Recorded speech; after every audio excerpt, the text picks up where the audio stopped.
కంఠంగా యునానిమస్గా మీకు ఉపసభాపతిగా ఎన్నుకున్నందుకు సభ్యులందరికీ మీకు హృదయపూర్వకంగా ధన్యవాదాలు తెలియజేస్తున్నాను. చాలా సంతోషం.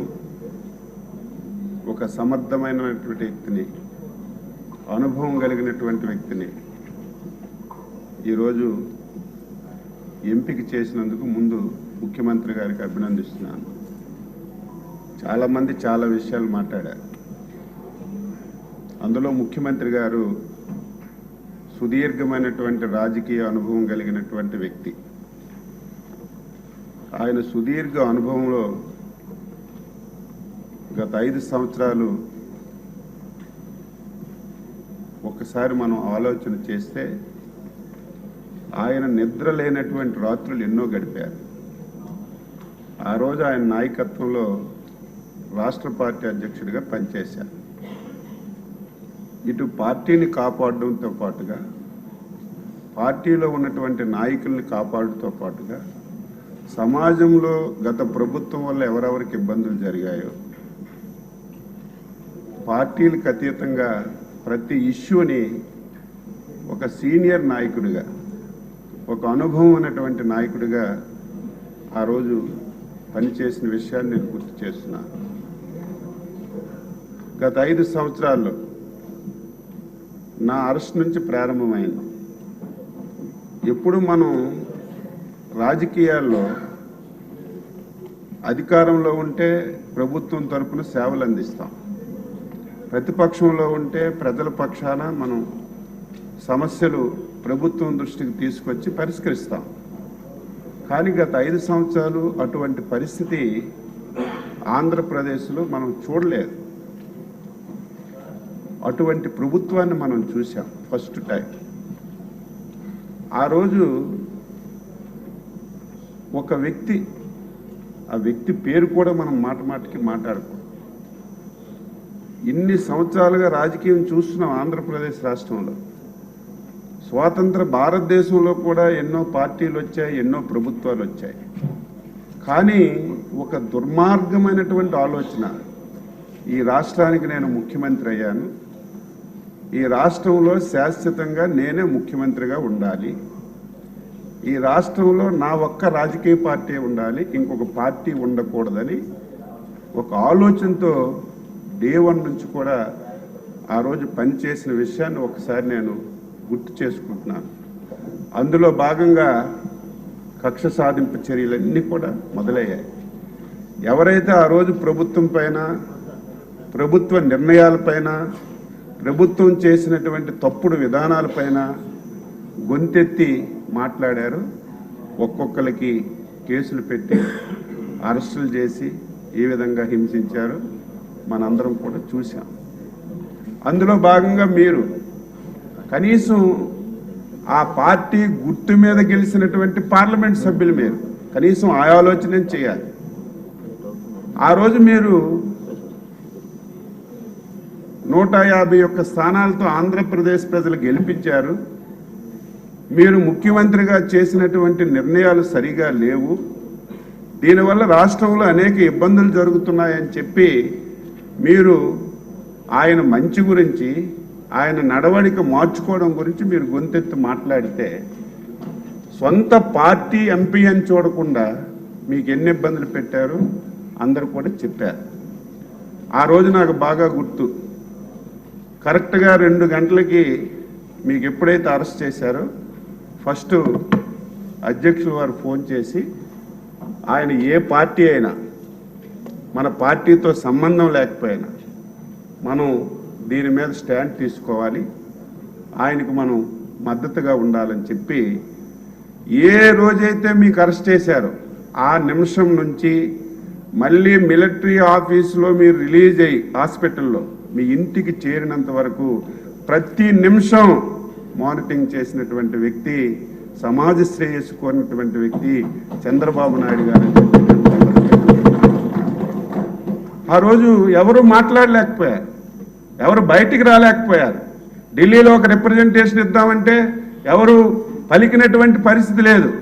అప్పటికప్పుడు మా పార్లమెంట్ సభ్యుల్ని చెప్పి రిప్రజెంటేషన్స్ ఇచ్చి లాయర్స్తో మాట్లాడి ఏం జరుగుతుందో ఆ రోజు పర్యవేక్షించి ప్రజాస్వామ్యాన్ని కాపాడడానికి ఇటువంటి వ్యక్తులకు మనం రక్షణ లేకపోతే ఈ రాష్ట్రం చాలా దారుణంగా తయారవుతుందని అనునిత్యం నీకే కాదు మాకే కాదు ఒక సామాన్య పౌరుడికి చిన్న ఇబ్బంది జరిగినా మన బాధ్యతగా మనం చేయాలని చేసినటువంటి వ్యక్తి చంద్రబాబు నాయుడు గారు.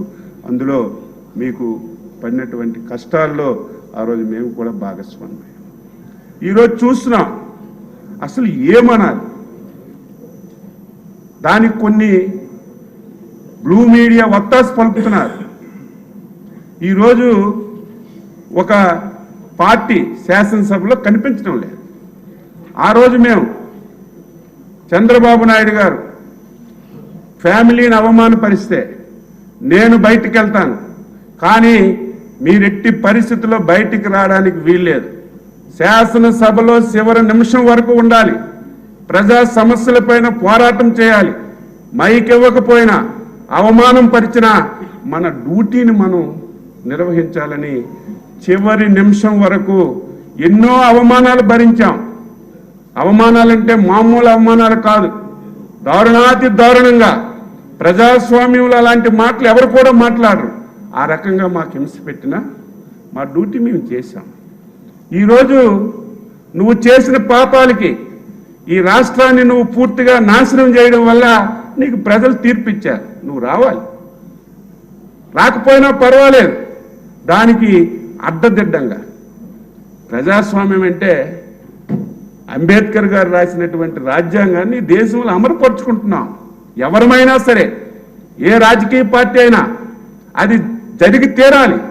కానీ నేను 5 సంవత్సరాలు అంబేద్కర్ రాజ్యాంగాన్ని నేను పూర్తిగా పక్కన పడేశాను, రాజారెడ్డి రాజ్యాంగాన్ని నేను నడిపాను, నా ఇష్టం వచ్చినట్టుగా చేశాను. ఈరోజు అధికారం పోయినా నా రాజారెడ్డి రాజ్యాంగమే నడాలని మొండికేసుకొని కూర్చున్నా. ఎక్కడైనా ఉందా? శాసనసభకు నేను వెళ్ళడానికి ఇష్టం లేదు, అచ్చెన్నాయుడు గారు, చంద్రబాబు నాయుడు గారు, లోకేష్ గారు నన్ను కొచ్చిలేసి ఇబ్బంది పెడతారు, లేకపోతే కావాలని రఘురామకృష్ణరాజు గారికి డిప్యూటీ స్పీకర్లో పెట్టి నన్ను అవమానపరుస్తారు అని చెప్పి నువ్వు శాసనసభకు రాకపోతే మాకేం అభ్యంతరం లేదు. నాకు ప్రతిపక్ష పాత్ర, ప్రతిపక్ష నాయకుడిగా హోదా ఇవ్వలేదు కాబట్టి నేను రావడం లేదని మాట్లాడుతుంటే ఈ రాష్ట్రంలో ఇంకా ప్రజలు అటువంటి వ్యక్తి మీద ఆలోచన చేస్తుంటే నాకే ఆశ్చర్యం వేస్తుంది. తెలీదా? ప్రతిపక్షం అంటే తెలీదా? ప్రతిపక్షానికి ఎన్ని సీట్లు రావాలో తెలీదా? ఆ సీట్లు రాకపోతే ప్రతిపక్ష హోదా ఇవ్వరని ప్రతి ఒక్కరికి తెలుసు. అయినా అడ్డంగా మాట్లాడి నేను ప్రతిపక్ష హోదా ఇస్తేనే శాసనసభకి వెళ్తామని అడ్డగోలుగా మాట్లాడుతున్నాను. ఒక వారం 10 రోజుల నుంచి ప్రభుత్వం ప్రజాస్వామ్యబద్ధంగా 5 మాసాలు చూశాం. చంద్రబాబు గారి నాయకత్వంలో 5 సంవత్సరాలు ఇబ్బంది పడ్డాం. కానీ వారిలాగే మనం కక్ష సాధింపు చర్యకు దిగితే, వాళ్ళలాగే చర్యకు ప్రతిచర్య చేస్తే ఇప్పటికే ఈ రాష్ట్రం నష్టపోయింది. మనం కూడా అదే విధంగా చేస్తే మన రాష్ట్రానికి భవిష్యత్తు ఉండదు. మనం ప్రజాస్వామ్యబద్ధంగా చేద్దాం. ఎవరు చట్టాన్ని వ్యతిరేకించినా, చట్టం వ్యతిరేక నిర్ణయాలు తీసుకున్నా చట్ట ప్రకారమే ముందుకెళ్దామని 5 మాసాలు సహనంతో ఓర్పుతో ఉన్నాం. కానీ వైసీపీ నాయకుల్లో మార్పు రాలేదు. అనునిత్యం ఏ సోషల్ మీడియా చూసినా, ఎక్కడ ఎవరు మాట్లాడినా మా ముఖ్యమంత్రి గారు, ఉప ముఖ్యమంత్రి గారు, మా లోకేష్ బాబు గారికి దళిత హోంమంత్రిని చూడకుండా ఇష్టానుసారంగా బండబూతులు, వినడానికి వినలేనటువంటి మాటలతో సోషల్ మీడియాలో పోస్టులు పెడుతుంటే, ఈరోజు చట్టబద్ధంగా చర్యలు తీసుకుంటే ఏం మాట్లాడుతున్నారు? కక్ష సాధింపు చర్యలా? ఆ రోజు మేము నీ కుటుంబం మీద తప్పుడు మాట్లాడలేదు, నీ పార్టీలో ఉన్నటువంటి మహిళల మీద తప్పుడు మాట్లాడలేదు. ఆ రోజు నువ్వు ఏదైతే ప్రజా వ్యతిరేక విధాన నిర్ణయాలు తీసుకున్నావు నీ నిర్ణయాల వల్ల ఈ రాష్ట్రానికి నష్టం జరుగుతుందో మేము మాట్లాడితే మా మీద కేసులు పెట్టాం. సోషల్ మీడియాలో ఈ పథకం వల్ల నీ నిర్ణయం వల్ల ఈ వర్గానికి నష్టం జరుగుతుందని ఒక పోస్ట్ పెడితే అర్ధరాత్రి వచ్చి అరెస్ట్ చేశాం. నీకు దమ్ముంటే, నీకు ధైర్యం ఉంటే మేము తీసుకున్న నిర్ణయాల మీద నువ్వు ప్రశ్నించు. ఈ పథకం బాగలేదను, ఈ నిర్ణయం బాగలేదను, మేము వెల్కమ్ చేస్తాం. మంచి అయితే మంచి చెప్తాం, ఇది బాగుంటే బాగుందని చెప్తాం. కానీ దాన్ని వదిలిపెట్టి 5 మాసాలైనా సరే ఇంకా మమ్మల్ని బూతులు తిడుతూ, సోషల్ మీడియాలో ఇష్టానుసారంగా పోస్టులు పెడుతూ, రాజకీయానికి సంబంధం లేనటువంటి కుటుంబంలో ఉన్నటువంటి మహిళల మీద నీచాతి నీచంగా మాట్లాడితే దానికి చట్టం తన పని తాను చేసుకుంటూ పోతే మా మీద కేసులు పెడుతున్నారని గగ్గోలు పెడుతున్నారు. దీనికి మనం పులి స్టాప్ పెట్టాలి. ఇప్పుడే చెప్పారు, మనందరూ చర్చించాలి. ఒక రోజు అవసరమైతే టీవీల్లో చూపిద్దాం వాళ్ళు ఏవైతే పోస్టులు పెట్టారు, వాళ్ళు ఏ విధంగా మనందరినీ ఇన్సల్ట్ చేస్తున్నారు, అవమానపరుస్తున్నారు. సభ్య సమాజానికి తెలియాలి. తెలిసి ముఖ్యమంత్రి గారి నాయకత్వంలో ఒక పటిష్టమైనటువంటి చట్టం చేసి, ముఖ్యమంత్రి గారు మొదటి రోజే చెప్పారు, ఇదేదో వైసీపీ నాయకులకు కాదు, మా తెలుగుదేశం వాళ్ళైనా, జనసేన అయినా, బీజేపీ అయినా, ఎవరైనా సరే మహిళలు కించపరిస్తే ఒకే విధంగా చట్టాన్ని అమలు చేస్తామని చెప్పారు. నువ్వు వాళ్ళకి కాదే కక్షగట్టి ఆ రోజు మమ్మల్ని ఇబ్బంది పెట్టిన విషయాన్ని ఒక్కసారి మీ ద్వారా రాష్ట్ర ప్రజలకు గుర్తు చేస్తున్నారు. కొన్ని బ్లూ మీడియా వాళ్ళు ఆయనకి ప్రతిపక్ష హోదా ఇవ్వాలని రాస్తున్నారు. ఆయనకి చదువు సంధ్య లేకపోయినా, జ్ఞానం లేకపోయినా కనీసం మీకైనా ఉండాలి కదా. ఎలా ఇస్తారు చెప్పాలి. మీరు రాయాలి. ప్రజాస్వామ్య వ్యవస్థలో ఎప్పుడు అధికారం ఉండదు, ఎప్పుడూ ప్రతిపక్షం ఉండదు. మా నాయకుడు 45 సంవత్సరాల్లో అధికారం ఉన్నా, ప్రతిపక్షం ఉన్నా, 21 మంది ఉన్నా నిరంతరం ప్రజల పక్షాన పోరాటం చేసినటువంటి వ్యక్తి మా నాయకుడు చంద్రబాబు నాయుడు. అధికారం అంటే నువ్వెందుకు, ఎవడైనా చేస్తాడు. అధికారం లేకపోయినప్పుడే ప్రజల పక్షాన పోరాటం చేయాలి. ఏది ఏమైనా సరే ఒక సమర్థవంతమైనటువంటి నాయకుడిగా మీకు ఆ స్థానంలో కూర్చోబెట్టారు.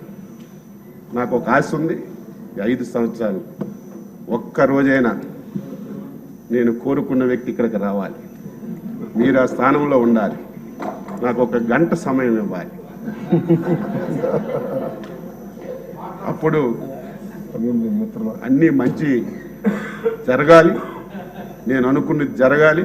నేనేదో గంట సమయం ఇస్తే వాళ్ళలాగా బూతులు తిట్టాను, వాళ్ళలాగా వల్గర్గా మాట్లాడను. నేను 6 సార్లు ఎమ్మెల్యే. ఎప్పుడైనా సరే సీనియారిటీ వస్తే అన్ని మార్పులు వస్తాయి. 25 సంవత్సరాలకు ఎమ్మెల్యే అయ్యాను. ఆ రోజు నాకు చాలా కోపం. ప్రతి వారిని తిట్టడం, ఫోన్ ఎత్తకపోతే ఫోన్ పగలగొట్టడం, చాలా కోపంగా ఉండేది. 25 సంవత్సరాలు తెలియలేదు. ఈరోజు 6 సార్లు అయ్యారు. కోపం అనే నరమే లేదు. ఎవడేమనుకున్నా సరే మంచి అయితే తీసుకుంటాం, చెడు అయితే వదిలేస్తాం, మంచి సలహా అయితే అమలు చేస్తామని అనుభవంతోనే ముందుకు వస్తుంది. మీకు మంచి అనుభవం ఉంది. ఇదేదో అందరం చెప్పామని మీరు మూతికి ప్లాస్టర్ వేసుకుంటే ఇప్పటికే ఇది సప్పగా ఉంది సభ, ప్రతిపక్షం లేక. మీరు మీ పదునైనటువంటి మాటలతో ఎక్కడ కూడా క్రమశిక్షణ లోపించకుండా ఆంధ్రప్రదేశ్ శాసనసభ 5 సంవత్సరాలు, ఆంధ్రప్రదేశ్ శాసనసభ అంటే ఒక అసహ్యమైనటువంటి సభ. ఆ సభలో బూతులు తప్ప, తిట్టుకోవడం తప్ప, అవమానించడం తప్ప ప్రజా సమస్యల మీద మాట్లాడినటువంటి సందర్భాలు లేవని 5 సంవత్సరాలు ఆంధ్ర ప్రజలు, దేశ ప్రజలందరూ మాట్లాడారు.